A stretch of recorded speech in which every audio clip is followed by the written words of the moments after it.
Okay. 6. Read Revelation chapter 2, verse 12 to 17. How does the Lord refer to the city of Pergamum in this letter? Verse 13. So let's see. We're in chapter 2.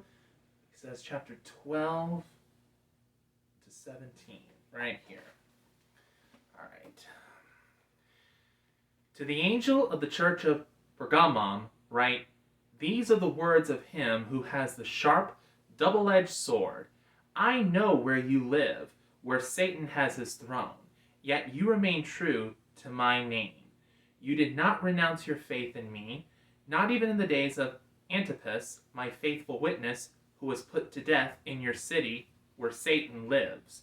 Nevertheless, I have a few things against you.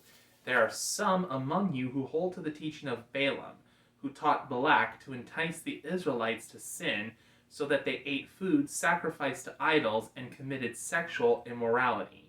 Likewise, you also have those who hold to the teaching of Nicolaitans. Repent, therefore, otherwise I will soon come to you and will fight against them with the sword of my mouth. Whoever has ears, let them hear what the Spirit says to the churches. To those who are victorious, I will give some of the hidden manna. I will also give each of them a white stone with a new name written on it, known only to the one who receives it." So, the question is, how does the Lord refer to the city of Pergamum in this letter? Verse 13. So in verse 13, he says, "I know where you live, where Satan has his throne, yet you remain true to my name.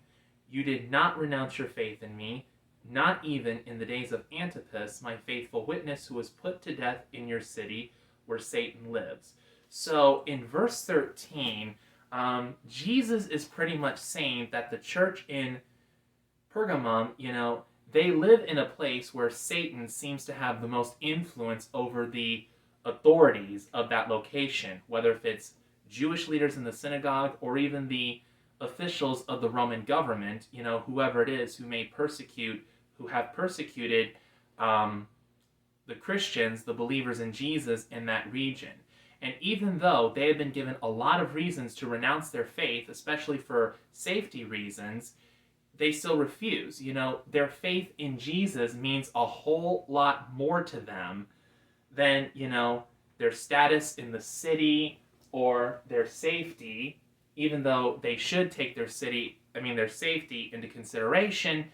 But, they put Jesus and the faith ahead of everything else. So we're going to say that, they are faithful to Jesus even in the face of deadly persecution.